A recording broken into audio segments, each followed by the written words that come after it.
futures. Okay, good morning, everyone, and good morning to you, Jeff. Morning, Ash. How's We things on are the other side of the world, mate? I suppose pretty much the same as they are for everybody. The market is having an extreme sell-off, and it doesn't look like it's going to abate again today. It's a pretty good chance of a pullback, I suppose, at some point today, but. If or when that happens is the big question. Wow, Bond yields, like a waterfall yeah, upon a waterfall, isn't it? yeah, it's crazy the moves. I mean, the dollar's down, the bond yields are rising. Let me just have a quick look at the bond yields. Actually, the 10-year bond yields, and the reason I'm looking at this is that this has been one of the reasons that has been cited as the sell-off. With bond yields rising and with the interest rates potentially interest rate rises continuing, then it doesn't seem to want to allow the market to relax. Now I don't know how up to date this is actually. What's going on here? That's the same as it was yesterday. It's saying it's at 3.2, which doesn't look that high. Actually, it doesn't look like it's changed, and I don't know why. Let me just check something out here.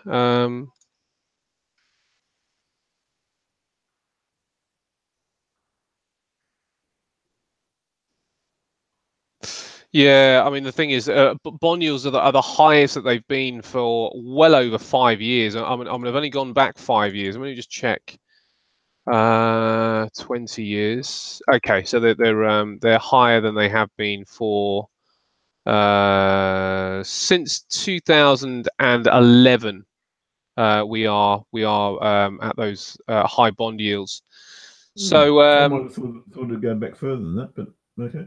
yeah, so 2011 was the last time we saw bond yields this high. Actually, the start of 2011 they were as high as 3.76. So that's one of the reasons. I mean, there's a catalogue of reasons that the market is selling off, but as I say, it's just not looking like it's abating. You look at this FTSE 100, and I've got this channel here that I was looking for a potential bounce. There's this last line really down here. When we kind of look at this on a long-term chart, the last point of defense is probably actually a little bit lower. It looks like around about there, which leads us down to 7,000. Now I thought we'd get to 7,000, but I didn't think we'd get there within 3 days of a sell-off. And that's absolutely what's happened. You look at that, and it's just actually. Let me get rid of these lines.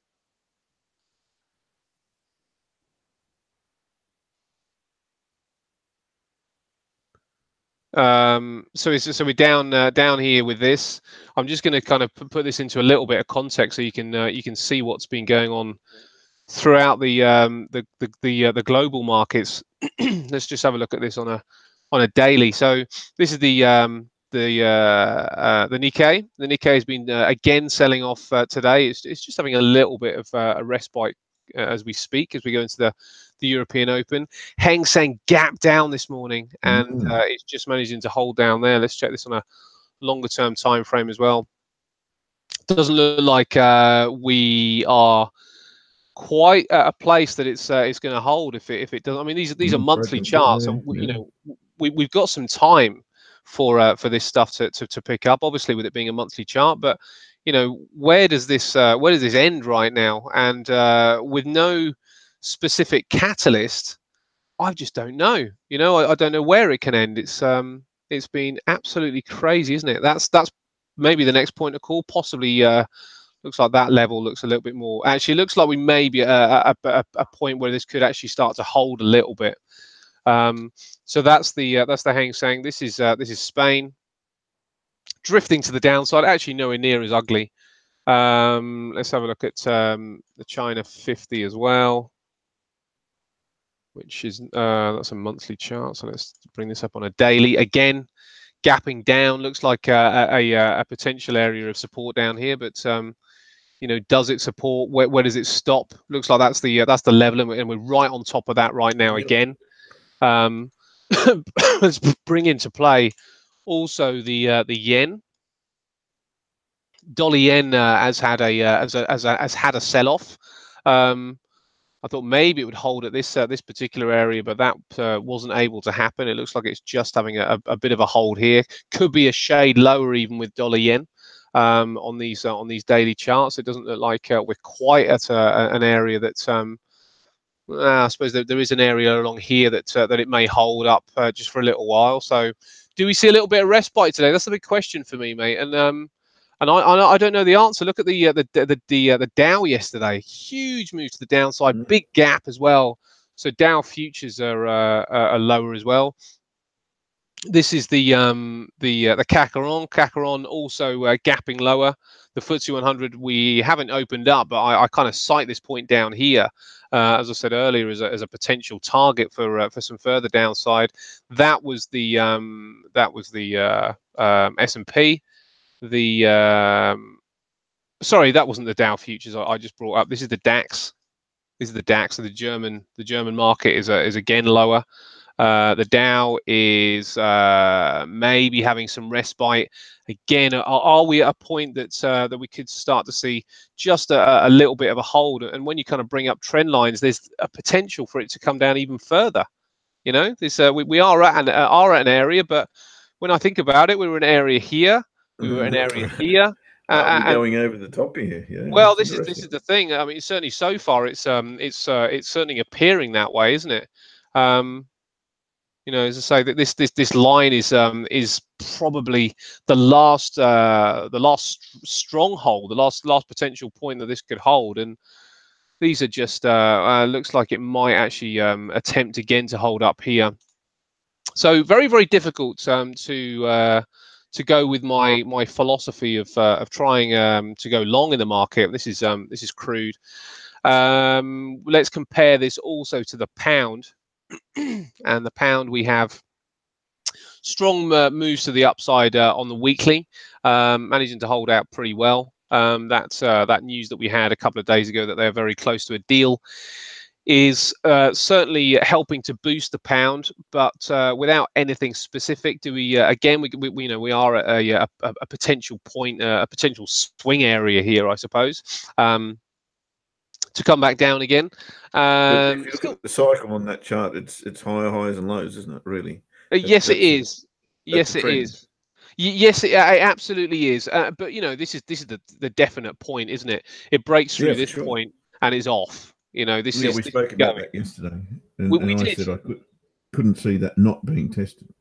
Yes, absolutely. I mean, this does look like the area, doesn't it? So we're somewhere around about here. So through 132, 133, let's say, just to round it up, and this is going. So that the pound may be a coiled spring right now, just ready to ease forward. But we can just see it easing down so far today. But there is a potential gap down in the FTSE 100 of around about 50 pips, even before we get out the traps, and that's only 15 minutes away. So it's difficult, isn't it? That, What's that, buddy? How do you go? You talking about the futures? Yes. Yeah. Yes. Okay. Yes. The futures are pointing for a gap lower. So EU, UK, they're warning that obstacles still remain. Now that may help this pound ease the downside. And this is the thing, it did kind of boost forward on. And this is the thing with the pound, isn't it? It's not really moving on fundamentals. It's moving on political rhetoric, and that's really what we've got again. With this political rhetoric that's just been announced. That there are still hurdles to overcome. Now, I only got the headline of that, and the rest of it might have been, but we're getting very, very close. But if the headline that I read is the depth of the story, then that may well just start to take the pressure back to the downside a little bit with the pound, because it's moving on speculation right now, and do we really want to trade on speculation? And the answer is, if you get a signal here, then why not? But you certainly wouldn't be going long in this area with that speculation. And if anything, I think there will be some people that will be quite happy to still trade this short while it is only speculation. Because if they're saying that they're going to try and get the deal through. Geez, I'm seeing the Nikkei's down almost 4%, the Kospi's down 4.5%, the Hang Seng's down 4%. So we've really had further moves to the downside in the Asian market. Now it always depends on what leads, and I always think of the UK stocks as the leader. That they appear to be the kind of the leader for the global market. So it could be that today we start to stabilize a little bit. We see that filter into the US session, and then we see that filter into the Asian sessions, into the end of the week. But this all this stuff, it's one of those that, if you are looking for longs in the market, which I do tend to do, obviously not in these areas. I've been wanting to get short, but I've had no opportunities to get on the downside at a good level. There was a potential here, but it wasn't really something that I was interested in. I was looking for a push forward first. I really wanted to go short around here. Around this area here would have been a decent area to go short. Everybody wants to get up here, but that's not going to happen. But when it kind of got at these lows here, this is a tricky area because we still have the lows holding effectively. So really, that's why I was looking for this to boost a little bit forward. But wow, have we taken that out with some gusto, and it's putting a lot of pressure on us bulls right now. So what to do right now, but sit down, because actually going short in this area will probably be quite lucrative. But this this is the old analogy of catching that falling knife, isn't it? Falling knife. Yeah, sure is. So which might be one of your trades of the day one day. Yeah, look, it's a tough occupation, but if you get the signal, it can be quite rewarding, of course. Yeah. Kind of trading that on the euro at the moment. Let me bring the euro up, actually, mate, before I pass to you, because I had a message from Pedro, and I don't know if Pedro's in the room. I'm really apologise, but we're not able to read messages on here. But I had a message from Pedro on Facebook that I only saw yesterday, so I didn't get a chance to see it the day before. And he took a trade off the back of this hammer here to the upside, and he was asking, what's the trade look like, and the trade on a short-term time frame actually was good. I like this. I like trading these hammers. I do have a slight issue with the euro, and that's really about where we are. And I don't think I could be confident enough yet that this is going significantly higher, really, until it does break through pretty much where we are. It needs to break this point, break back above this point, because this is a significant class close. So if it was to break here and come back, then I'd want to be on board. I think this hammer really is just an indication that there could be some support that would be significant enough to hold up here. But with things that are going on in Italy, I just don't know whether it's a little early to be speculating that we can pick the euro up back to the upside. But there's a chance, and I wouldn't mind it here at all. If it comes here and back, then I'd be looking to buy and hold. It wouldn't be just a short-term thing. It'd be a buy and hold, because this is an inverted head and shoulders, and it probably looks a lot better on the weekly chart. But this is an inverted head and shoulders, and this is going to look even better if you get a weekly hammer down here as well. So I do like the euro, but I think it's next week for me. Yeah, look, I'm like Pedro. I gave it a chance, and I'm in. Let me pass you over the screen so we can see what you're talking about. Not trading the same candle. I don't know when that candle appeared. Probably when I was asleep, but I do like the candle. You're not showing your screen yet, are you, mate? So let's yeah, cool. Yeah, good. Yep. Okay, so I've got the same scenario as you've got, of course. But this, and we talk about this all the time. This range for me is where I like to trade, and as soon as we get back in there, that's what I'm looking for. I'm looking for those longs. So I saw that hammer this morning when I was, doing the morning show, and more than that, I saw an opportunity to trade it, not the hammer, but I'll show you what I traded. Hit the weekly pivot, closed above the weekly pivot, and then came back down below it. And that is not perfect, but it is as close to a double cross as a double cross is going to get without being a double cross. So that's the trade there. So I'm in here trading for free. I've already banked, so I'm in a position where I will trail to here if we get that far, of course. And if we do, then happy days. I'll close and then wait for another opportunity if it is going to go long. But more than likely, I'll look to trade it back to the short side. So don't know about the longer term prospects of this going through there, because it's tried and tried and tried and tried. I absolutely see the inverted, pardon me, head and shoulders.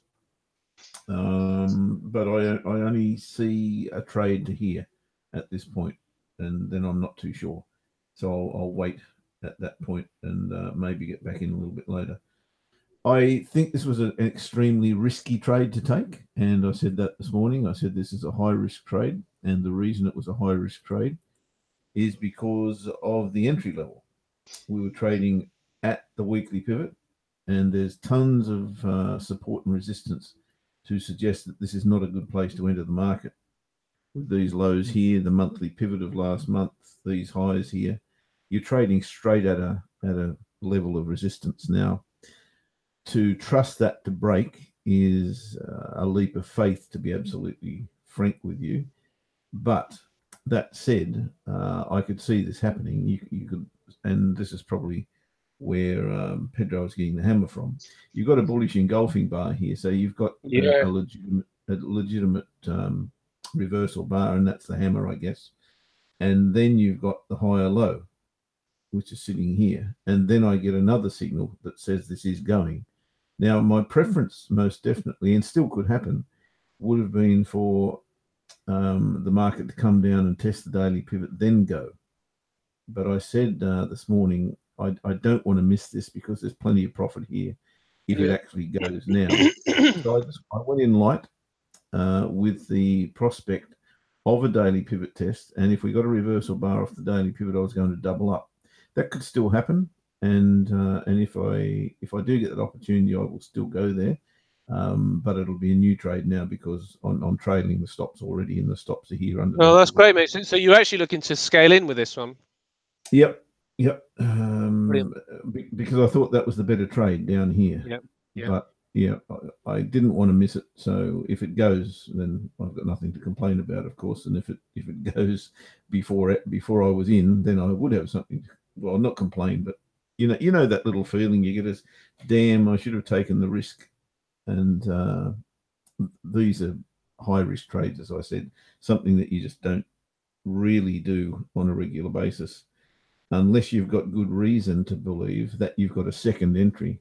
And the second entry, I thought the second entry, as I said, was a better trade, and I will certainly put more on the table if that does come back here. But if it doesn't, then I guess you can say I've done the right thing. And that's probably where I'm at with the euro. I think there's plenty of opportunities today, though, given my way to trade. I see not so much the pound, although I do see yet again an untested daily pivot. We saw that yesterday as well, and couldn't find a trade. I definitely can't go long here until that happens. This is the second day in a row, of course. We've got a gap between price and the daily pivot. That's something I like to trade. So I may get an opportunity to do that. I think I said yesterday at around about this time, if I got another one of these bars sitting over here on the trade line, I would trade it short. Well, that didn't happen, of course. It broke straight away and gave us nothing before going again. So that was kind of, I guess, where I was headed with that daily pivot test if it's set up, but it didn't. And I'm exactly the same again. Nothing's changed. This is exactly the same scenario as we had yesterday. And daily pivot test is definitely where I want to be. Yeah. But Again, you know, this is like the opposite of catching the falling knife is pinning down a cloud, and that's a tricky thing to do. And I don't have the right to do that at the moment, to be fair, because I don't have a reversal pattern. Yeah. In fact, I've got quite the reverse of that. I've got a very, very big bull bar sitting here. Yes, the retracement could happen, but trading that is definitely against my rules until I get something like a double top, or maybe we get Head and Shoulders sitting here at some stage. I don't know, but until that happens, it's going to be very, very tough for me to trade it. If you have a look at the bigger picture, as you did before, then again this level looks to me undeniable, and if we don't get there, I'd be very, very surprised at the 132.70 mark. Yeah. But and it was the same yesterday. Trading from here to there is a very, very difficult thing to do when you've already traveled, you know, most of the distance. Do you really want to take the risk of getting in on the last little bit? Well, certainly not without a retracement for me, and that would be exactly the same today. What else we got? Aussie was a little bit surprising yesterday in that it sold off big time very, very quickly. Once it had hit this, or once it got back below the weekly pivot, I suppose, it was all about can we set a new low? The answer to that one was no, not at this point. And now we've got a big double bottom sitting there. Do we look for a long here? I can't go short again. That's not on my agenda. Can I go long, and why would I go long is the question. Well, that's a big bar. That's saying a fair bit to me. I don't know why that happened. It's obviously the last candle of US session yesterday, but it was a bloody good one. It went 60 pips in the last 4 hours. That's a pretty big sell-off in context of the rest of the market. You have to go a fair way to find a candle as big as that, and that's about there, you know. So that made a big statement, and it's probably tough now to be thinking long. But what I do see is a double bottom, and if there is a higher low, then perhaps that could be on as well. I don't know that I can consider going short at all. I like the fact that we're starting to get a little bit of a base and maybe even a range between these lows and the weekly pivot. If that develops intraday, I might look to take advantage of that as well. So let's have a look at that 30-minute chart. Actually, I haven't done that.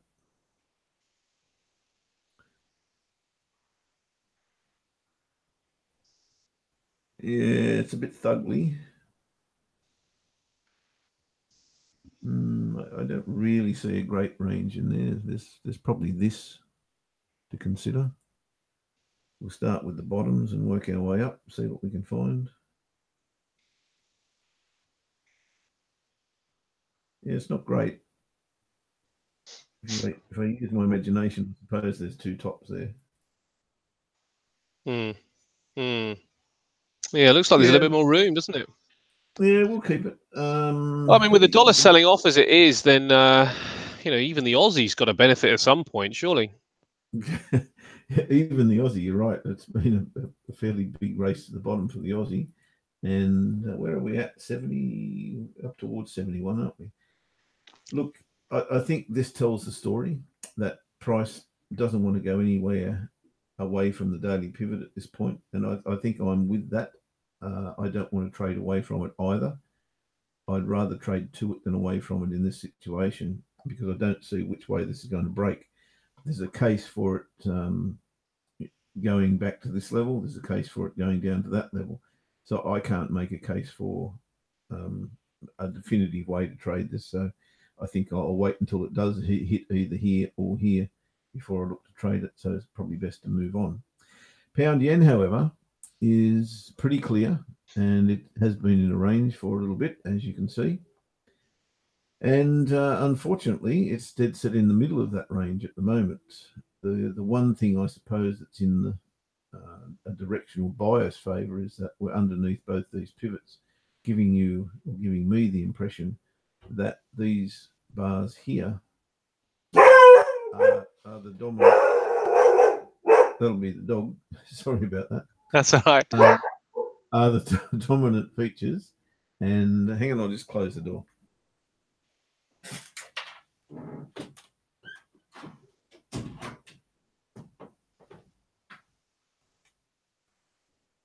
Sorry about that. That's okay, mate. All good. That's Angus protecting me from all the burglars. So, yeah, I'm thinking, this is a fairly strong resistance area. So if I am biased at all, I suppose it's to the short side. But yeah, just because they're there doesn't mean they're going to act. I mean, I see what you mean. That's kind of a nice chart for you, isn't it? Because of the range. It is absolutely lovely chart. Yeah. And do I treat this as a higher low off here? Is the question. The answer is no to that. Yeah. And the reason the answer is no to that is because we've been up to the top again. And when we've come up to the top, I'm looking for lower highs. I'm not looking for higher lows. Right. If this pinches out, as it may well do, then it becomes less attractive. I like to see it hit the boundaries of the range. Yeah. And for that reason, I want it to go short here. Yeah. And then start the cycle all over again. So it's getting a little bit tricky now if this goes long and doesn't even hit these highs, because we're really pinching out that range. So I don't want that to happen. But I would be willing to trade this short. And I'd like to have a good setup, of course. To do that, I'd look at the 30-minute chart and see I'd see that we've come off the daily pivot. So we come back to the daily pivot and off it again. A little bit of a trend line happening through here that might be interesting. It may even come from down this low. No, I prefer it tighter.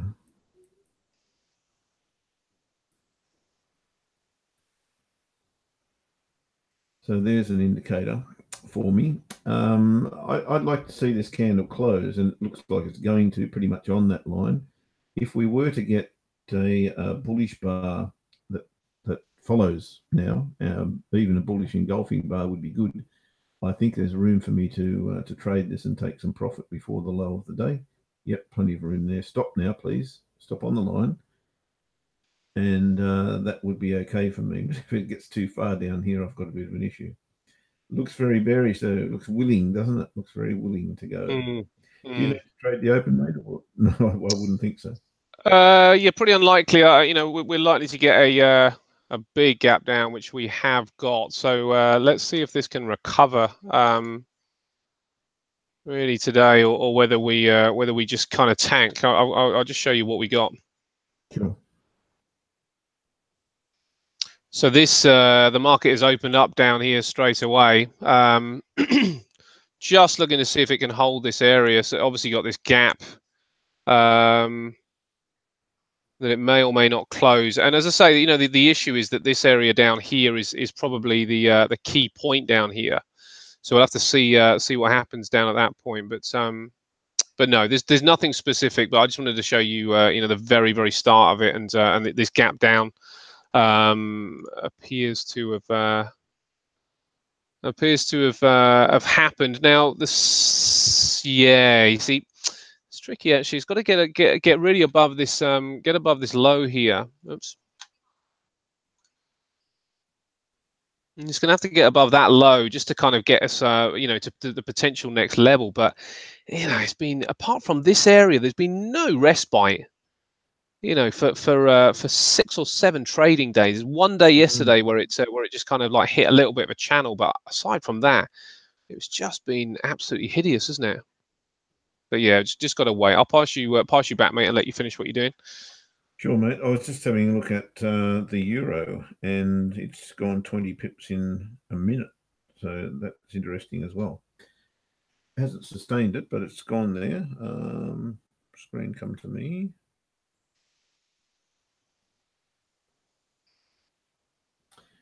Yeah, I thought I was seeing things when I went back to that chart. I thought, no, this candle can't have gone down there that quickly, especially off the back of this one, but it has, and rocketing towards the weekly pivot.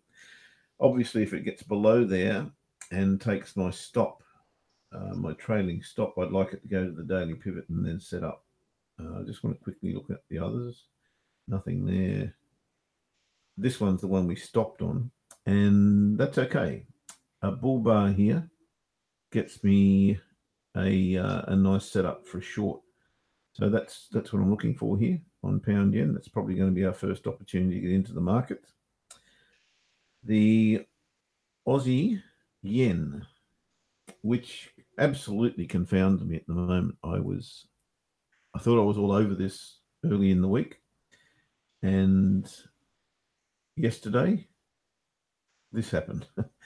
Actually, if I'm awake at this hour, which is unlikely for me because it's probably 3 or 4 in the morning, there was a nice little double cross there of this trade line, mate, as you can see. So that could have got us into that if we were not horizontal and conscious. That would have been good. But we've got to work out what's happening next, and that's a pretty big move, to be fair. And I've got to extend this channel just to see what effect that has had, and if it's retested the back side of it.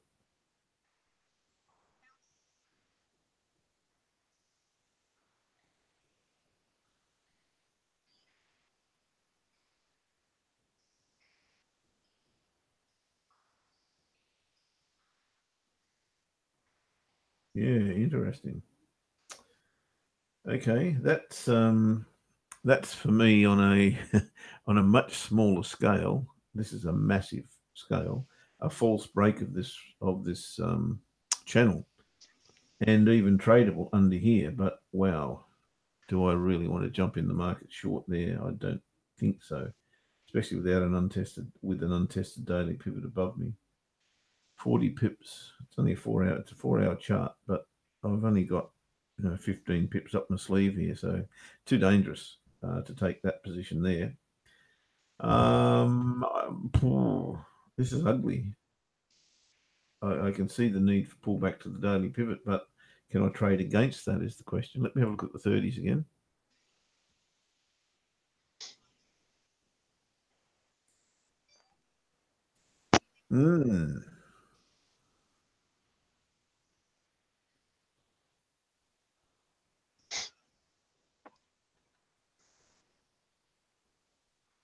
Well, it's tight.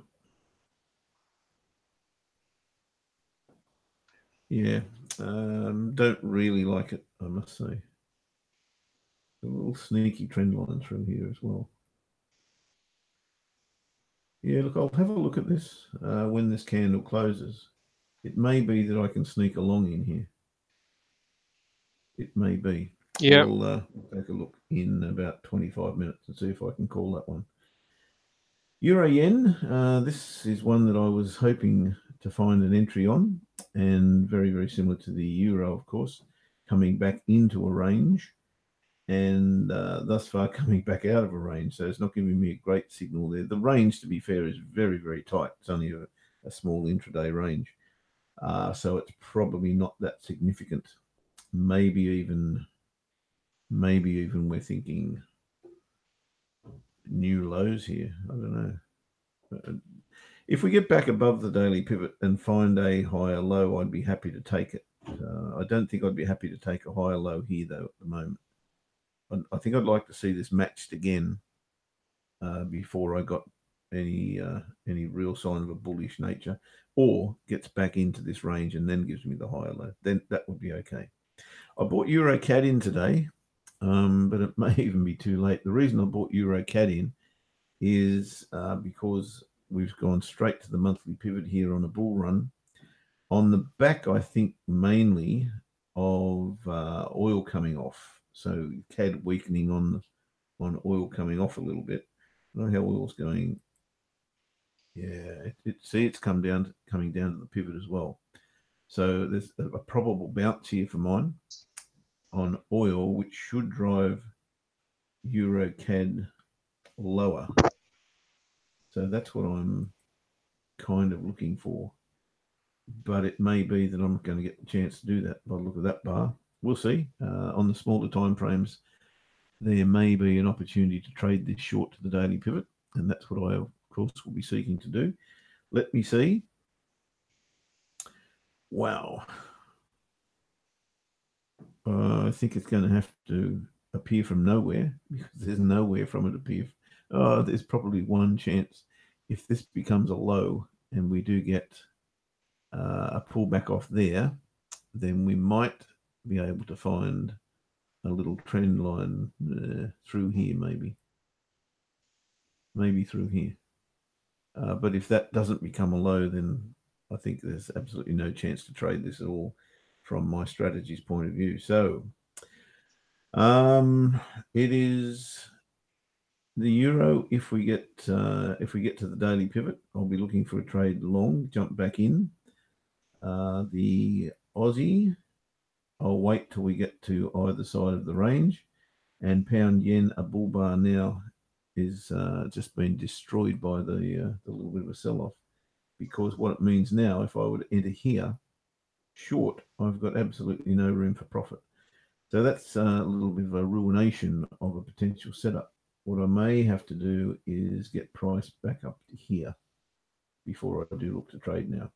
So I'd like price to come and test the daily pivot again, find that or any combination of resistance here, weekly pivots there as well, then shoot back underneath it, retest it, the confluence area from below, then I can look to trade it short. Am I that keen to trade it short? Why am I thinking that? Oh, it's only because the bottom of the range, isn't it? Which is just here. You know, it's not that far away. So I'd be happy if price goes there, then looks to give me a setup later in the day. And the original show is on later, so I will be trading late into the UK session and into the US session as well, the US session open. So I've got plenty of time to find a trade. I'm in no rush, mate. Yeah, that's where I'm at. Sounds good, mate. Sounds good. Well, the FTSE 100 is holding on. It's gripping on with its teeth here. So are you still with me, or am I still with you, mate? I'm not sure what's going on here. Oh, you not got me? You should have me. Hold on. I don't know if I'm still in the show or not. Completely blind.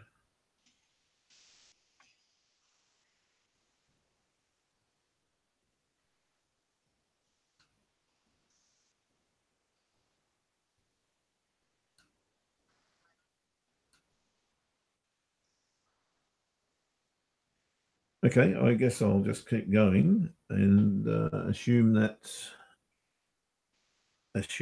Ash has got a problem.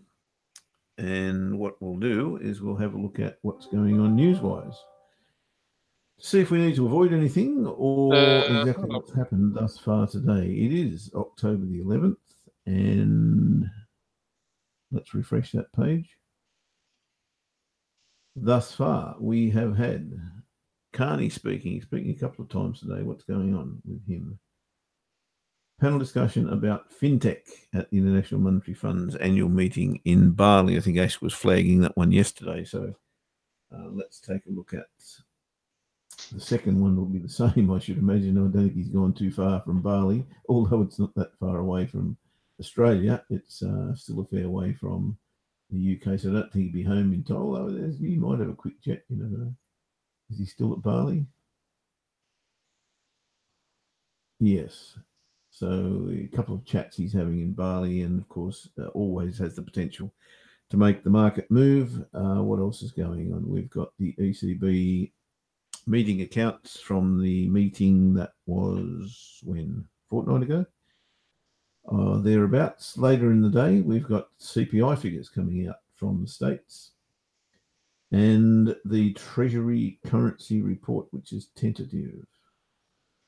So there could be a little bit of market moving a little bit later, but for now, with about an hour and 20 minutes before this one, an hour and 50 minutes, an hour and 40 minutes. No, an hour and 50 minutes before Carney speaks again. I don't know if that's a market mover or not. Just hang on 2 secs.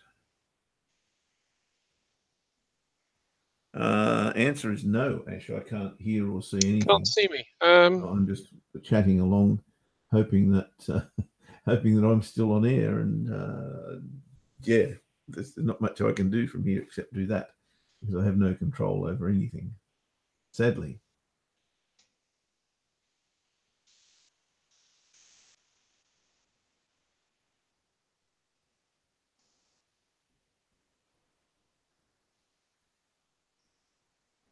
Okay, so it looks like I'm still here. Excellent. That's a good thing. Well, for me anyway, it means I don't have to do anything except chat, and we can do that quite easily.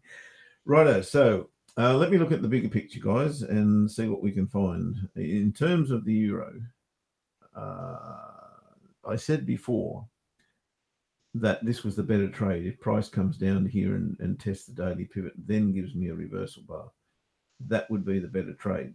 But I had to take this morning based on the fact that we did have a setup on the 4-hour chart, and it was a nice little break and retest of the weekly pivot.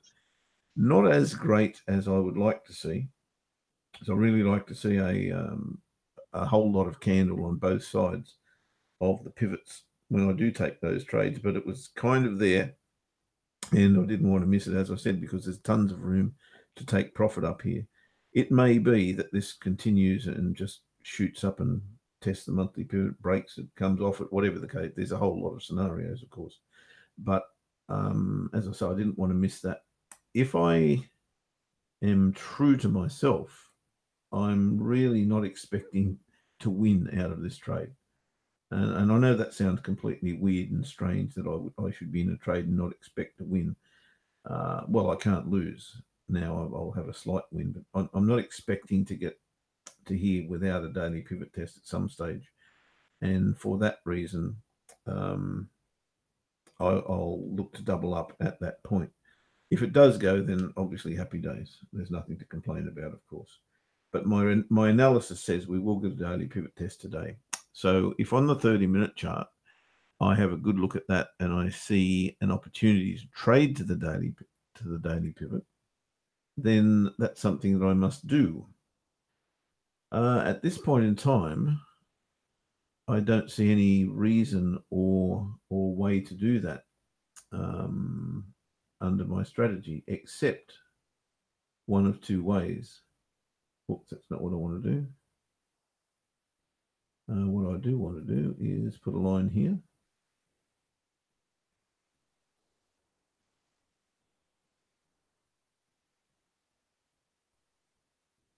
And I don't mind the look of that. That looks good. That looks as though this might bounce off the backside of the weekly pivot. And if that's fine, if that happens, happy days. But if it happens the other way, and I wish I had a pen to describe it to you, I'll just do it with my cursor.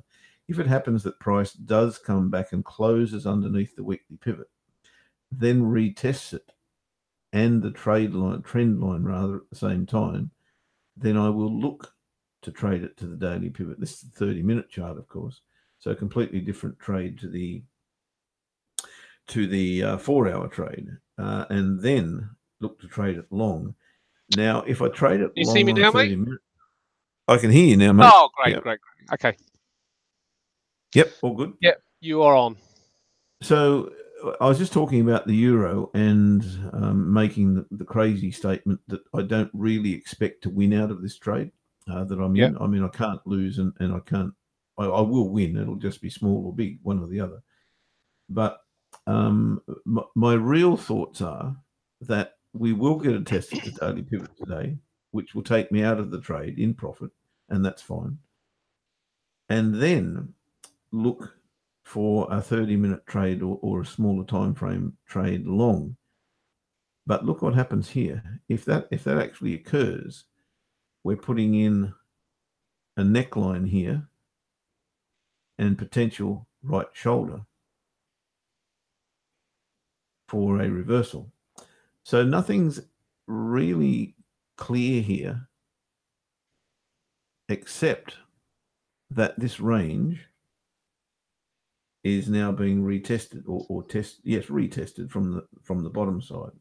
And it's either going to act as resistance, in my opinion, or we're going to come back to the top of it. So that's what I'm playing at the moment with the 4-hour. I'm playing with the 4-hour that we're going to the top.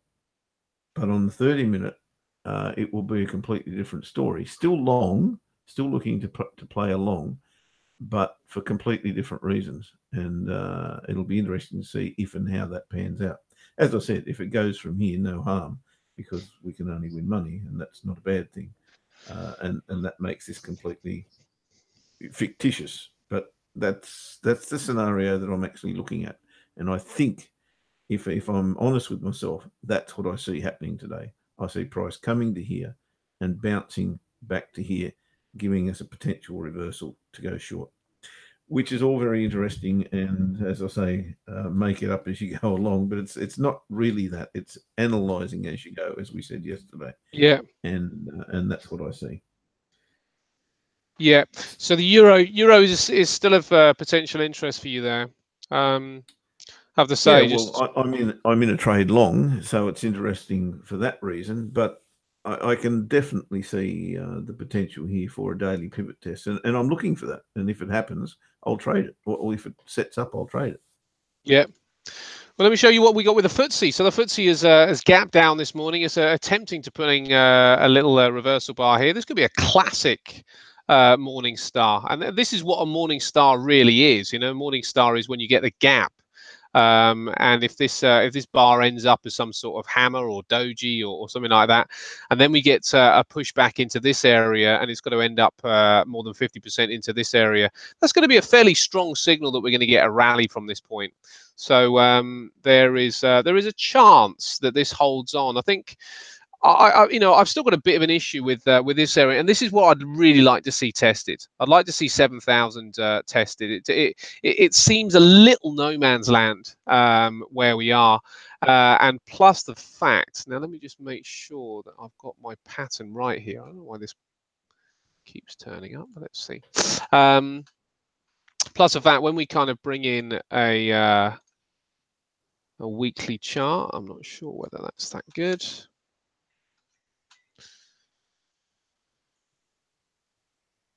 That's the area that we may get to. We may just get to where we opened and then start to see this pop to the downside again. So haven't got too much we can really do here, except for wait for this bar. But at that point, you know, there's probably going to be an easing up there. But it looks like the target right now to look for those shorts again is going to be around about the 7,100 level with a potential overall target of 7,000 down here. I'm just going to quickly show you, or quickly tell you market breadth if I can find it. Market breadth is currently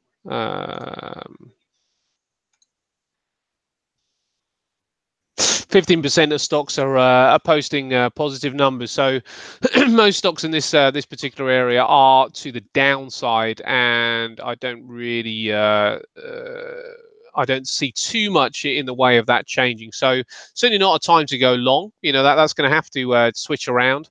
But as I say, I'd like to see this low tested really. I'd really like to see this low tested. At that point, if we start to put in some sort of reversal patterns, then I'd be a bit more comfortable, because in actual fact, that low could even be a shade lower than that. You know, when we kind of look at it, but we are really in, and this is the fascinating thing, really. Is you know, how often do you get to see these significant lower points in a trading range, and that's what we're seeing. You know, there's lows down here. That's the 7,050 area, but the 7,000 level is there, and it's probably not so good on that chart. But when you see this on a monthly, this is the 7,000 level on this one here, and it looks fairly strong. Plus, it's a round number. You know, so the fact that it's a round number does kind of give it extra validity as well. And then you have this line here, which, you know, there's no reason for this trend line at some point not to be tested. Now, whether it gets tested in this particular run, I don't know. And you just have to kind of think about the market. You know, and this is the whole kind of thing. It goes upstairs and down an elevator. That there's no doubt about the fact that when we see this fear, true fear, you know, not pullbacks, but real fear in the market, it just absolutely bombs. And that's certainly what we've seen over the last few days. Just the market absolutely tanking. So there's no reason to suggest that we don't end up this month lower down here, and then we don't go another leg down. There's nothing really at this stage that tells us that is not happening. So I think what we're just gonna sit tight. Effectively, we've got to sit tight with the market and see if it provides us with something. But right now, I would still look for the shorts. But it's, you know, this has been my whole problem really for the week, is that I've had no really good opportunities to get into the downside. Trading to the upside is not really an option anymore. You know, while while we were still in some ranges, even yesterday, you know, while we saw this bar yesterday and we were still within that range, trading to the upside was an option. But now we're down here and we've broken. It's not really, even though it's incredibly likely to you know, have some upside. It's just it's not. We are not in an intermediate or primary bull market anymore. You know, this was still questionable, but now it's not questionable. This is no question that this is in a bear market. So I think because of that, well, I say it's in a bear market. It is on the intermediate chart and on the minor chart, daily and weekly. But what's going to happen when we get to the monthly? Who knows? We don't know yet. We may see a full scale recovery by the end of the month and end up kind of closing up at these levels, but it's looking incredibly unlikely. So we're just going to have to see if we get the opportunity that we need to trade this short. My first consideration is going to be the 7100 level.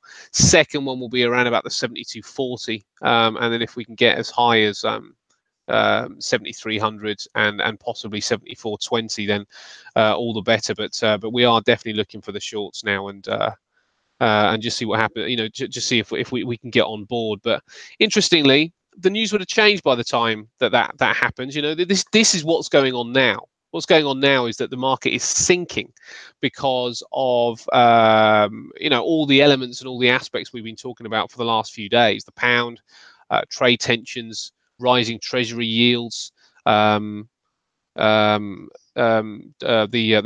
global markets selling off, a lack of confidence in the global markets. You know, these are all reasons that the markets are coming down right now.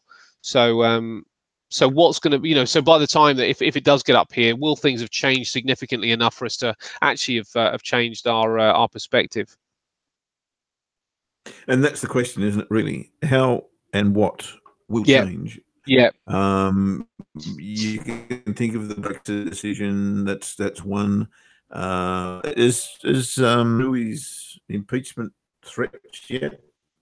Oh, do you know, we do have the midterms. We have the midterms coming up, yeah. But and also last night, Donald Trump said that the Feds, because Donald Trump's been lauding up the fact that he has been the president that has seen the greatest growth in the equity markets, and all of a sudden they're tanking to the downside, and he now is pointing the finger at blame at the Fed. So he's quite happy to take the praise, but not happy to take the flack for when it isn't going so well. So yeah, you know, Donald Trump is obviously a force of nature. We know that, and he is. There's going to be something that happens, isn't there? I don't know what, but there's going to be something. Yeah, whether it's big enough now. I mean, what else? No, I shouldn't ask that question. It's asking for trouble. What else can he do now to make a massive difference to world markets? And I guess that is just more sanctions to China, and you know, just keep tightening the screws. And I suppose that's his want. You know, that's where he's at. So yeah, that's exactly where he's at. Yeah, that's exactly where he's at. He's he is trying to put as much pressure on China as possible. But there's going to be a point, you know, if he's that egotistical where that he takes the credit when it's going well and doesn't want to take the blame when it's going badly, then I wonder whether he will budge a little just to kind of keep this this potential bull run going a little bit. I wonder if he'll budge a little just to give some you know, just a little bit of juice in the markets to the upside, just so they're holding out. Because the problem with the trade wars is that the profit lines are now starting to filter through. You know, that's effectively what we're seeing, isn't it? Just the fact that that people are now losing money and they recognise it. Yeah, and they won't like that. You know, even medium term. Short term, No. it's probably okay. Yeah. Medium term, hang on a minute. Long Yeah. term, whoops, revolt. That's not going to work, and all the rest of it. So Yeah. look, as always, interesting times. And did you just say the midterms were this month? Is it this month? Yes, I think it is this month. We'll have to look into it further, but I'm pretty sure it is this month. I mean, some of the stuff I've read is that they won't be that important, and the government, at the time tends to lose some ground in the midterms, which is quite interesting. So I suppose it depends on how much he loses.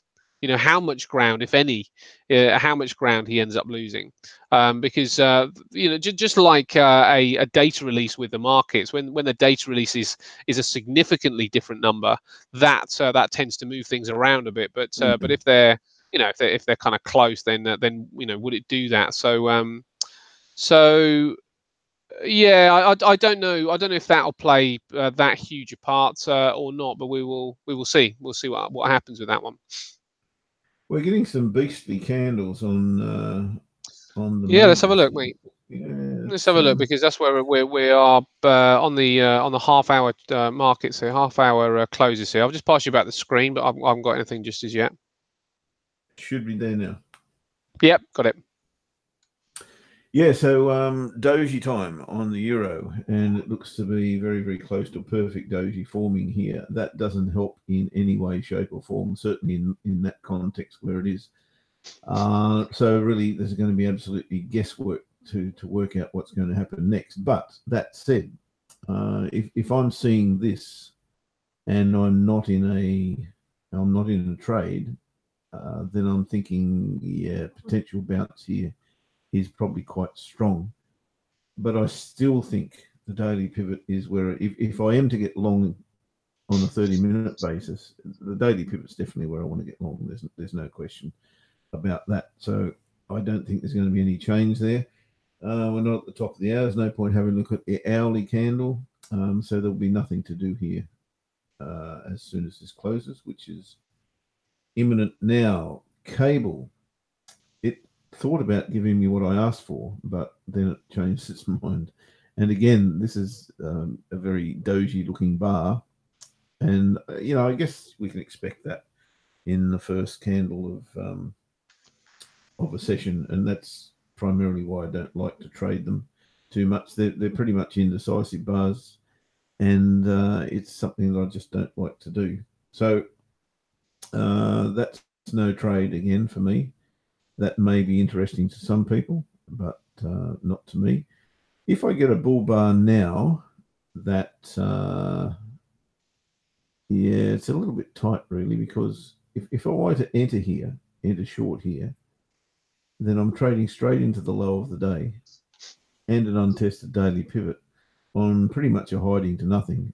There'll be probably very, very poor reward to risk, and the potential for this to bounce and go long is extremely high. So, on a probability factor, I wouldn't be looking to take that short now. I think it's just a bad trade, to be fair. Aussie, perfect. That's pretty much where we wanted the Aussie to be. Now we need to have a little bit of a reversal bar here, and I would look to trade that. If that was a high test bar straight away, I think that would be an entry for me. So I'd be looking to do that on the Aussie coming up. Look, that's an ugly, ugly, ugly bar. I asked for a bullish decisive bar, and I got what can only be described as a mess. And again, untradeable. Nearly a 40 pip bar by the time I had my spreads trading into 2 pips of before I'm at a support level. No thanks. That's not for me. Had it been something a little bit more friendly, then yes, but not at that size. Aussie yen. Whoa.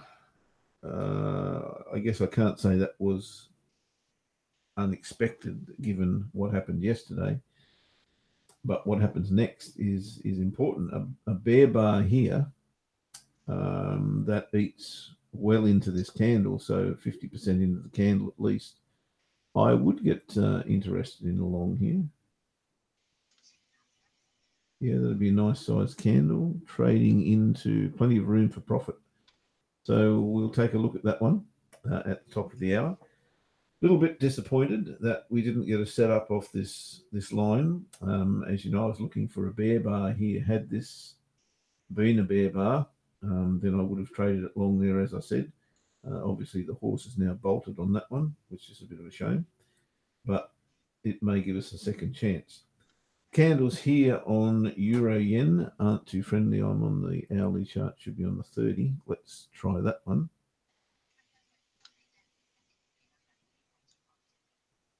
Yeah, again, the last bars were just horrors for some reason, and opening bars, can, as I say, often do that, and it makes it very, very difficult to trade them. This is no different. I would like to be trading this, and I'd like to be entering long here, but two reasons I can't. One is the high of the day is dead ahead, and the second is the candle is too big. It's not too big per se, but on a 30-minute basis, at 37 pips, it's too big for me to trade. So I won't be doing that. And there's the high of the day, only 3.5 pips away, so nothing there.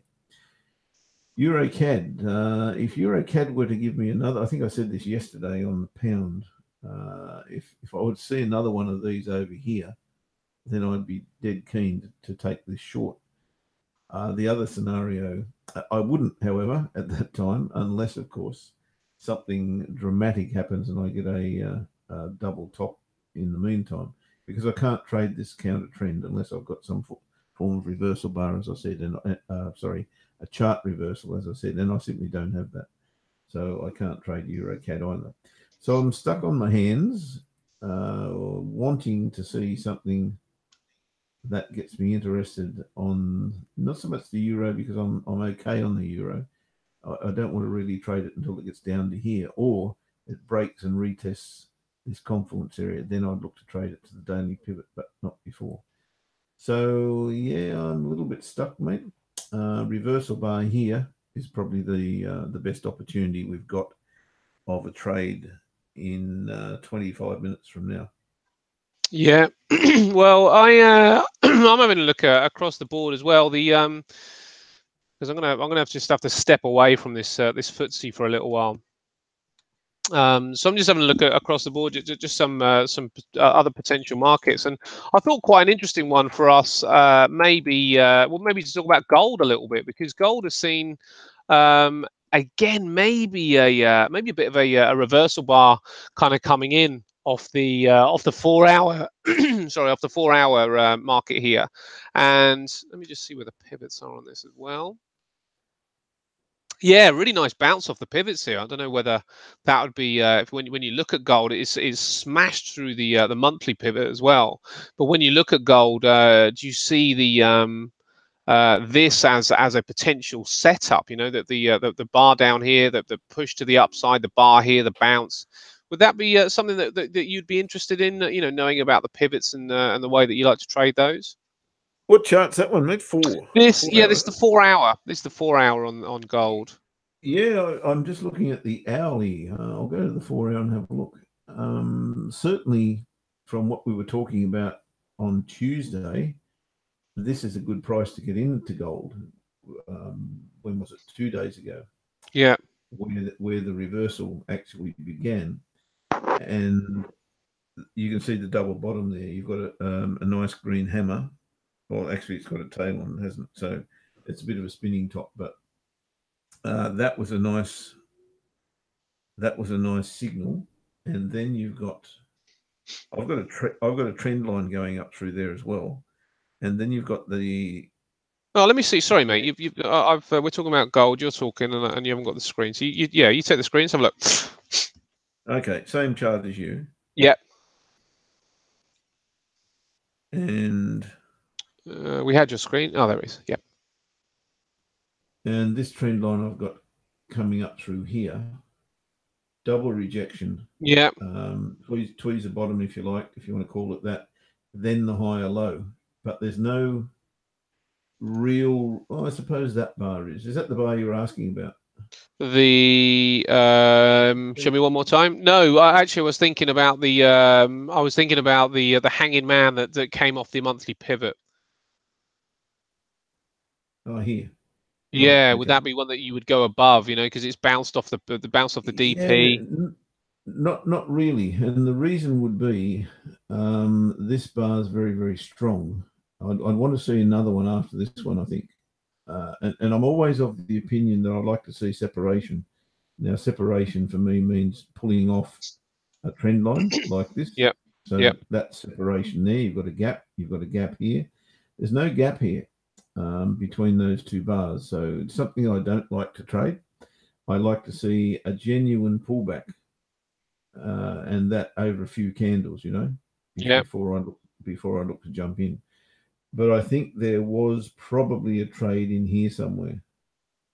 I don't like the candle, but maybe there was something on an hourly chart that might have got us interested, because you've had the double bottom, and now you're getting the higher low that we're looking for, and off this trend line. Beautiful, beautiful place to trade. I think on an hourly chart there may well have been an opportunity. Let's have a look. So yesterday, it's not that great. It's the same kind of thing, isn't it? There's spinning tops all over the place. Yeah. And very, very hard to trade those. Very hard to trade those. So I really don't see a good entry here, mate. No, okay. Maybe I do. Maybe I do. But on a different basis. Yeah. This is a slingshot setup here. Trading this bar. So you've got a series of high test bars sitting on a trend line. That's what I like to see. It's not quite there, but if there is an entry, that's probably the candle there. That one. Okay. This looks good, doesn't it? It does. Rejection off the daily pivot. Yeah, it looks Yeah, really good. it does. It looks really good. It's and also it's kind of rangy as well. You know, that's another thing for you that I thought might be of interest. You know, it's kind of it looks a bit rangy out there, doesn't it? Yeah, look, I'm not saying it's not interesting. I think it's really interesting, but it's also tough to find an entry. Yeah. You know, here, if you're looking at that bar, you're thinking, oh, this is going long for sure. You've bounced off the monthly pivot. You've come to the daily pivot, big rejection bar, but you've got to trust this high to go. You know, it's a tough call to be trading into that. And I guess I can't say I wouldn't do it, because I've actually done it today on the euro. Same thing. But it's really, you've either got to have big kahunas here, or you've got to be extremely confident that this is going to break, and it really is a tough call.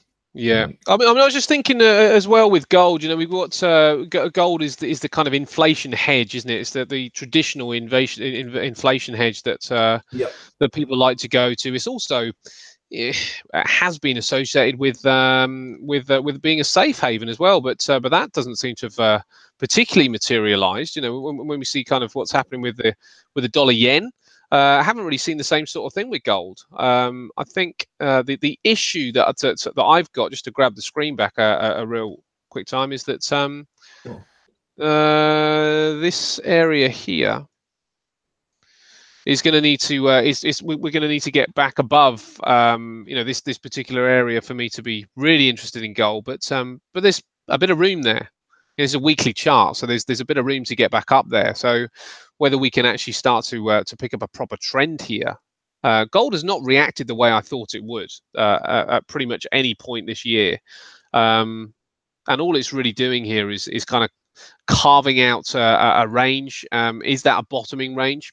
Hard to say, but you know, if it starts to break through these levels, then it might be something of interest. But there's not too much out there that interests me, but gold was potentially one of them. The other one I find quite interesting as well, which I wonder whether would interest you, is the Aussie Kiwi. You know, so this is another one that seems to be kind of rangy, and I think it is by nature, isn't it? Really, Aussie Kiwi. Yeah, yeah, yeah, and this is the thing. Because of that, you know, do you gravitate towards it? It's a bit like the Euro Swiss. I would have thought, you know, the Euro Swiss would be a pretty nice chart for you as well. Yeah, I can't forget 2014 on Euro Swiss. I don't Oh, with the think. unpegging, yeah, yeah, That kind of puts shivers through me. yeah. To be. Um, but you're right. Yeah, it's something I should look at. And Aussie Kiwi, I've thought about a few times, and maybe we can bring that into play. So what have you got here on Aussie Kiwi? Well, you know, again, Aussie Kiwi. I was looking at this on a 4 hour chart, and I just kind of see Yeah, that that. looks good. Mm. Yeah, that we seem to be looking at, you know, something in the range here. I don't know whether Mhm. it's a little bit too far away from you for you, but it looks like we're kind of in a bit of a range here. I don't know whether you'd be looking for higher lows and lower highs or not. But it was the only other one that when I was checking out that was heading towards that daily pivot as well. Pretty strong though, isn't it? I mean, geez, some of the bars today are.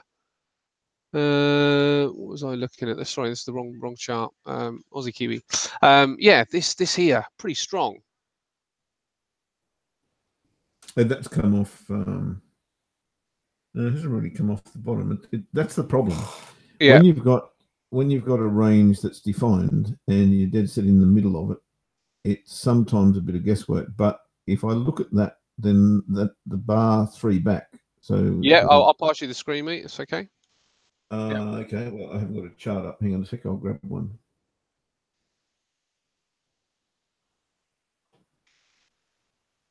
Aussie Kiwi. How do you find these fast? A. Just hit A. A. All right. Let me load a template.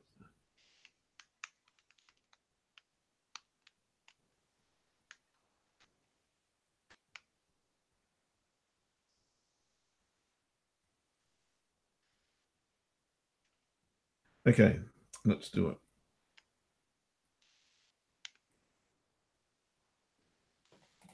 Righto. Let's start with the 4 hour chart and define this range, shall we?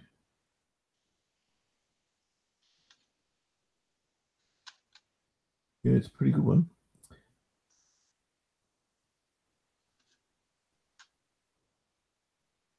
Okay, so what a couple of equal highs. We'll probably start about here somewhere. And defined equal lows.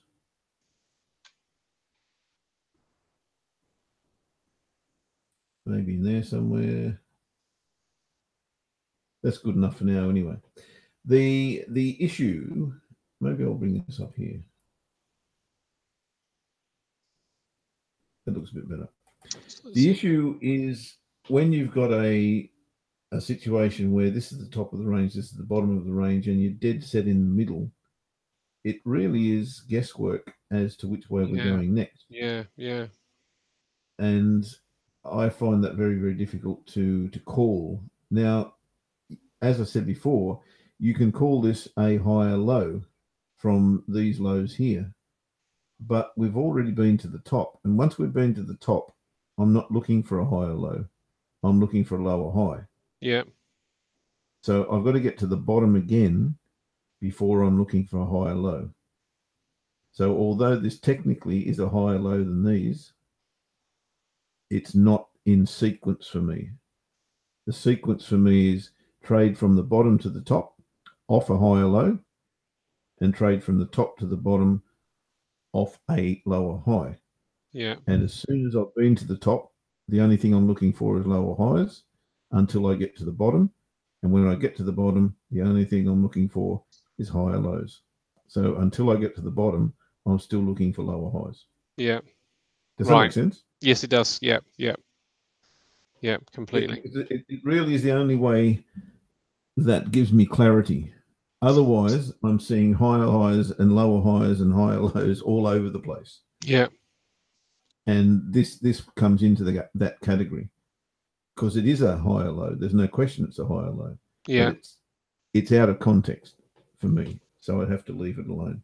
Well, it's interesting. The Aussie actually is a very interesting currency today, isn't it? It's I'm looking across the board. It seems to be moving fairly positively and fairly aggressively against quite a few of these markets. Aussie CAD is another one. I mean, let's bring this grab the screen here again.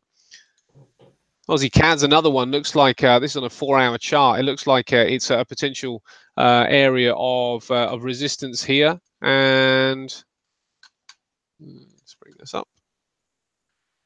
Potential area of resistance here. Maybe at that point there, couple of bars which suggest that that it was resisting, but it's just starting to peak its head above that those particular bars there. So I wonder what we might end up with here with Aussie CAD. I wonder if it's a potential turnaround point for this this particular chart as well.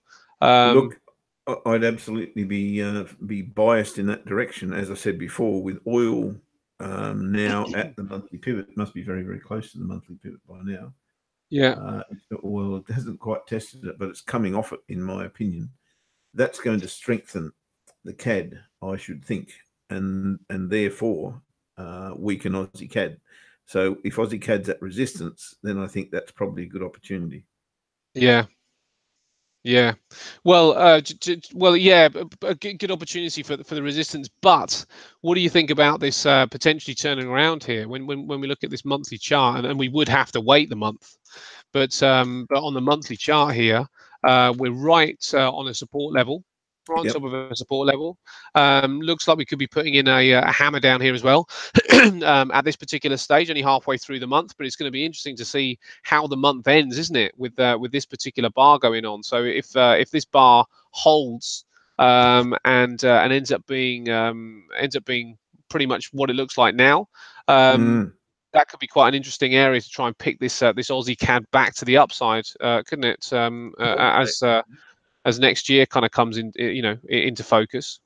Again, you're at the bottom of a range, and in what 4 or 5 months or something, if we're looking at that chart in 3 or 4 months' time, and we've come off that support level and put in a higher low, then that becomes a very, very juicy trade to the upside. Yeah. The problem, I think, is that the fundamentals are going to really work against that. That doesn't mean it can't happen, of course, because they're tipping oil to go to $1 again. That's going to strengthen the CAD versus the Aussie, I would imagine. Yeah. So fundamentally, it's going to be tough, but if it happens technically, then it doesn't really matter what the fundamentals are saying in prediction mode. It only happens really in reality. So, yeah, that'll be an interesting chart to have a look at in a couple of months, and definitely a great place for a bounce. No question about that. Yeah. That's the way I would read it as well. It just it does look like a pretty interesting area there, doesn't it? Yeah, I'm not seeing anything today that that makes me think I want to trade early. But what I am seeing is it's Thursday, and I actually like to trade Thursday late and early into US session because there's generally quite a few setups, and I'm actually liking what I'm seeing because we're starting to get to that point where the expected is happening, and when that happens, you can almost bank on some setups. When I'm saying the expecting is what I'm expecting and what I'm wanting to see. So I think towards the US session, I'll be looking for trades. In particular, the Aussie looks good. It's now hit the top of that range again, which is nice. Yeah. Yeah, I completely agree. Actually, I think seeing this seeing that there could be something of interest, but we'll obviously have to come back to this one, and I don't know if we have to necessarily come back in a month. I think we could probably see what it looks like by the end of the week, because if this is putting in some sort of engulfing bar or piercing pattern down here, then that might just be enough to suggest that we start to ease forward and putting something that looks a little bit more bullish on the monthly chart. So this is something that I wouldn't mind looking out for. Yeah, always opportunities on the lower time frames, definitely. Especially if you've got a reason to look in a direction. Absolutely, go straight in the smaller time frames. You're likely to find something. So, 8 minutes to go. Quote of the day. Oh, geez, yeah, it's been quick today, isn't it? Goes real fast. We're still on S's, and we've got a man by the. Are we on me? Yes, we are. Are we on you? No, we're not. Yes, we are. By the name of Michael Steinhardt. And anybody who doesn't know Michael Steinhardt, I won't say he's been living under a rock because I'd never heard of him until today myself. But he's quite credentialed once again, and I'll show you his stats in just a tick. And most of these dudes are investors rather than traders, to be fair. But this flows through to trading as well. So good investing is a peculiar balance between the conviction to follow your ideas, which is exactly what we've just been talking about, which is why I led into this, or why it prompted me to go to this, and the flexibility to recognize when you've made a mistake. That part there is probably what I guess saves me the most amount of money, and that's recognizing when I've made a mistake. And that goes to inter-trade and also after trade. So reviewing my trades, if I've made a mistake, I'll find it and admonish myself and kick myself in the backside.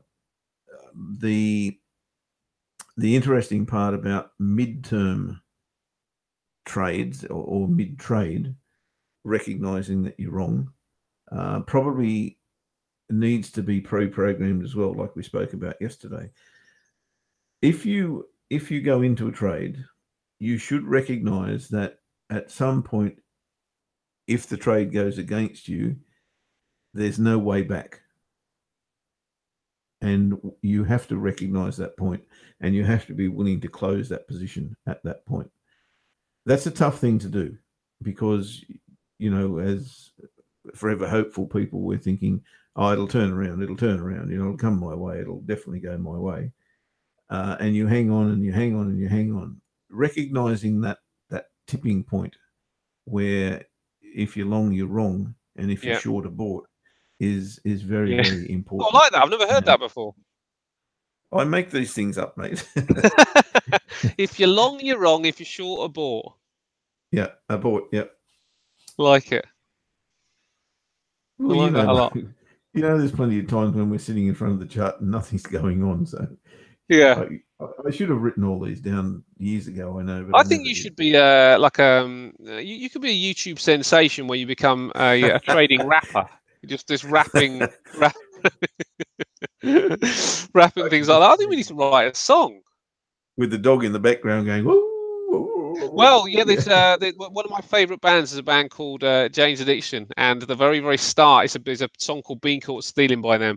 And the very start of the piece, the lead singer sampled his dog barking, and he kind of he did it in such a way that it became quite rhythmic. So there's no reason that Angus can't be involved in this song. Okay. Yeah. Let's work on that one. Yeah. Got a lot of projects right now, haven't we? Yes, absolutely. So, Mr. Michael Steinhardt, funny how most of these guys seem to be hedge fund managers. But this guy is very interesting in that for 11 years running, his clients were given on his hedge fund an average annualized return of 24.5% for 11 years running. Wow. That makes him pretty damn good, doesn't it? That makes him, very, very, very good. Hedge funds. Yeah.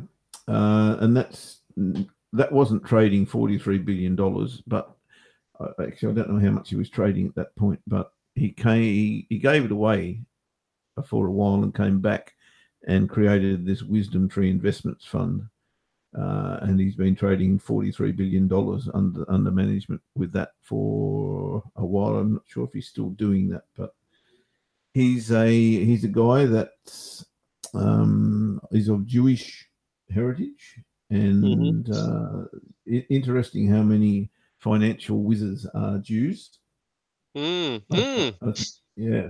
absolutely. It's quite a few of them. Not sure. Well, actually, it's a saying, really, isn't it? That they're very, very tight with their money, and obviously they know what to do with it as well. So, well, this is it. Do you know what? It's interesting you bring that up, because there was a big anti-Semitism row over here with the Labour Party, the opposition party, saying that they were anti-Semitic, and the guy that leads their party, you know, whether he is or not is a question. But he you know, the way that he comes across is somebody that couldn't be less racist. You know, he couldn't be a racist. That, you know, there's just no way that the guy is anti-Semitic or racist or anything.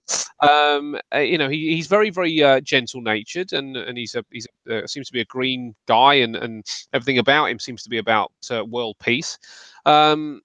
But they somebody, actually a Jew, came on a show, and they were saying that the issue with the Labour Party is that they almost go against the way that the Jewish people you know, use money. You know, the Jewish people are very, very good in free markets, and they're very, very good at generating income.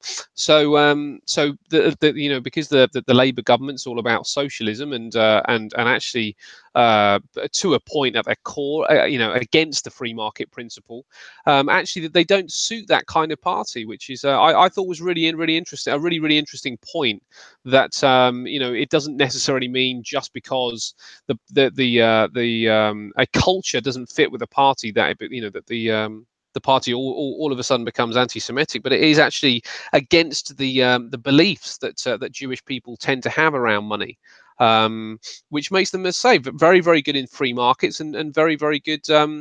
Very good at generating income from nothing. You know, just about anywhere they went in the world, very successful. Which is why I think one of the problems that Hitler had with them. Yeah, he went to a rather extreme measure to deal with that. However, did he not? He did. I mean, his method, yeah, was you know, obviously what the EU was effectively set up to stop ever happening again. Yeah. So you know, we'll see how that one pans out. But yeah, you know, obviously that's certainly not the way that you get your point across. But they are. I mean, I suppose my point is that they are a very, very economically successful culture. And religion, they seem to be very, very. They seem to have their finger on the pulse with stuff, you know, when it comes down to finances. Yep, seems to be in their blood, does it not? It does, yeah, it does. It's amazing, isn't it, that, you know, when you look at things like gene pools, how often this stuff keeps coming round and round and round. Because I was reading something about marathon runners, that, you know, people that won the gold medal in the Olympics, and the long distance runners came, generally speaking, you know, a large percentage of them, as much as 40 or 50% to memory, came from a specific tribe that, when they tracked them back through their genes, were cattle herders and cattle thieves. So they used to run across the farms, steal the cattle, and then run them miles and miles and miles away back. And the gene pool has just kind of gone down and down and down the system, and made them into very good long distance, very successful Olympic long distance runners. But the stuff is fascinating when you kind of get down to the stuff about gene pools and things. Got a trade, mate. Oh, amazing. Aussie yen long at 79.66, and Aussie yen long stop at 79.50.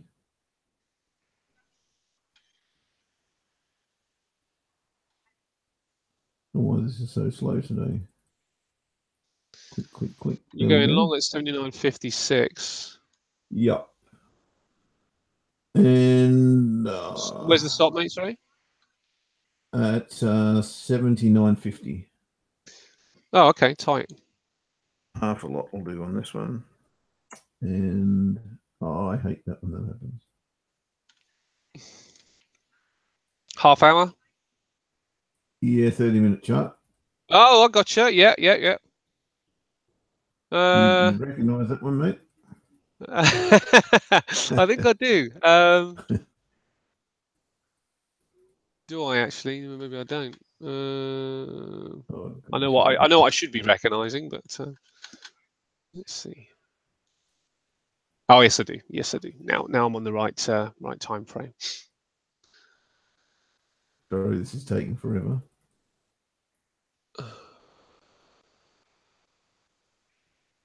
This used to like scroll through, but it doesn't. Okay. There we are. We've got an order in the market, and it's long Aussie yen at, what did I say, 79.66. Oh, 66. Okay, that now makes more Yeah. sense. I wonder why it was 56. No. Gotcha. Yeah, 56. Okay. Stops at 50, 79.50. Wow. Yeah. We'll take profit on a spike of anywhere between 6 and 10 pips. So I'll be looking for a spike in this area somewhere. So what a spike is, guys, as soon as the market stops moving after 6 pips. So you'll see price when it goes through a level, it really rockets through it at some stage, and then it will just pause. As soon as you see that pause, that's where you want to take your profit. Right.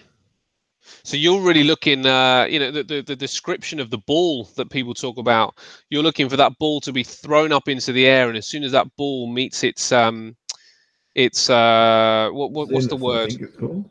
What's it called? I think it's called Zenith. I could be wrong. Zenith. As soon as the ball meets its zenith, then you're looking to come out the market. Yep. I mean, is this something? Can we talk about how you recognise that? How would you recognise the zenith? I mean, if it like little fluctuations, is that what you're talking about? Until it happens, it's very, very difficult to describe, but Right. it happens as a result of acceleration. So anytime you go through a resistance level or a support level, you're going to find that the market accelerates, greater than is or it has in the last 5 minutes or whatever the case may be, because there are orders here. There are orders above these candles.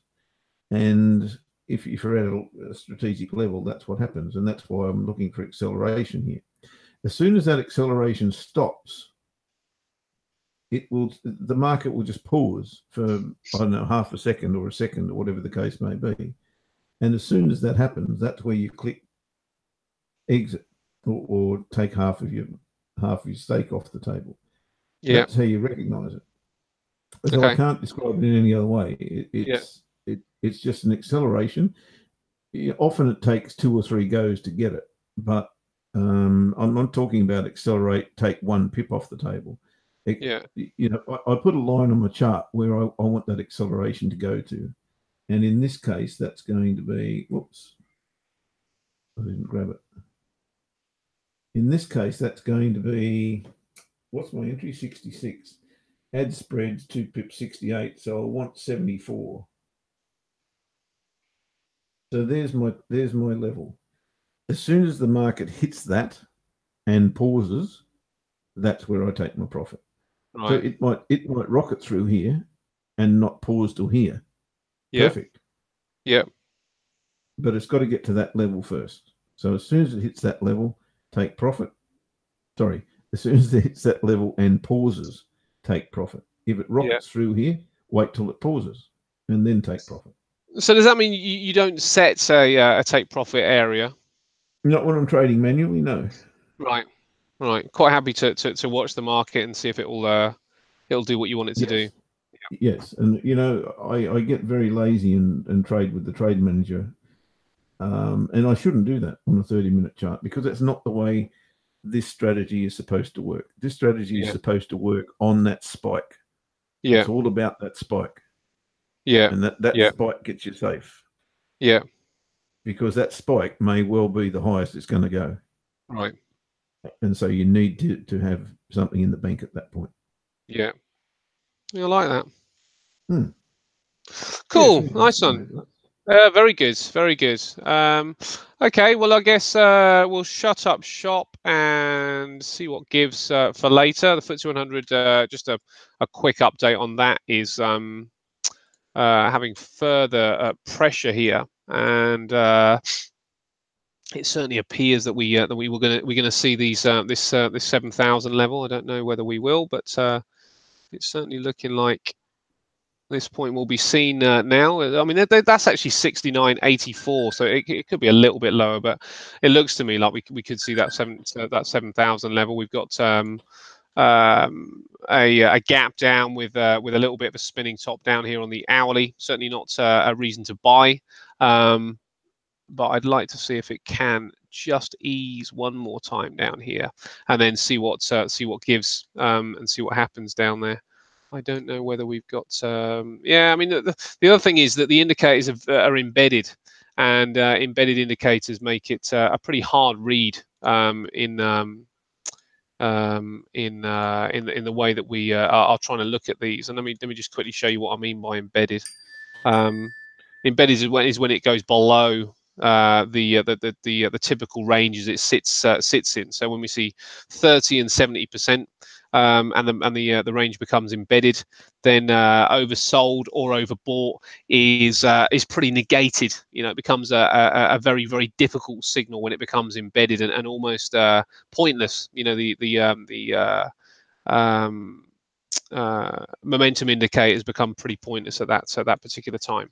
So the hourly's embedded, 4 hourly's embedded, the daily's become embedded, weekly's headed to a place of oversold territory. So another reason that we've got to be looking for some sort of pullbacks eventually. But I'd really like to see 7,000 tested before I look for a long. Even though when we look on a 5-minute chart, there's just a little bit of divergence kind of going on here. But again, the divergence is happening on an embedded chart, so a little bit of a difficult read. But it could pop forward at this point. But I'd really like to see 7,000 tested before we start to look for those longs with any real confidence. Let's hope she shoots down there, mate. Give you an opportunity. Yep, I'd like to see that. I'd really like to see that. And just finally, market breadth at this particular particular time. And market breadth, if you don't understand what that is basically how many stocks are in positive and how many are negative. I'm on a little bit of a delay here, but it's around about, let's call it 35% are positive. So we're looking at 65% of stocks are negative. So again, no reason to be going long at this particular point. We've got to see that really turn around before we can start looking for the longs. So that's us, mate. That's us. And we haven't talked Premier League this week. And the reason we haven't is because we are on an international break. So we don't have any Premier League. Oh, okay. Yeah, there's nothing happening. Well, there is international football going on, but I find that when there's not a major tournament, a little bit dreary. So and a little bit hard to keep up with as well. You know, there's such a huge gap between the players meeting up. It's very, very difficult to see who's in form and who's not. You know, so so I don't tend to have a flutter on an international break. If anybody is interested in that, then maybe first goal scorer markets or something like that. But it's not something that I'll be doing. So that is us, mate. Well, and you're $15 will have to wait till next week, eh? You absolutely, yes, it will. Yes, it will. I will start preparing and get us ready for that instead. Happy days. So you're in the original show later on, which is at what time? Yeah, look, I think it's the usual time, which is 13 minutes to 7, Singapore. Okay, 13 minutes to 7, Singapore, which is 2.5 hours from now. Yeah, 2.5 hours, so about 11:30 here, maybe something like that. Yeah. 11:30 UK. All right, buddy. We'll have a great rest of the day, and if I don't see you in the later show, then have a great weekend too. I may Cheers, well mate. do. You too. I am around. And goodbye and happy trading to everybody else. Huge apologies again that we aren't able to get to comments just yet, but we are gonna figure that out. And Pedro, if you were in earlier, we did actually discuss the euro and your trade, so hopefully you got that as well. Okay, see you later, guys, and see you soon, buddy. Bye, everyone. Have a good one.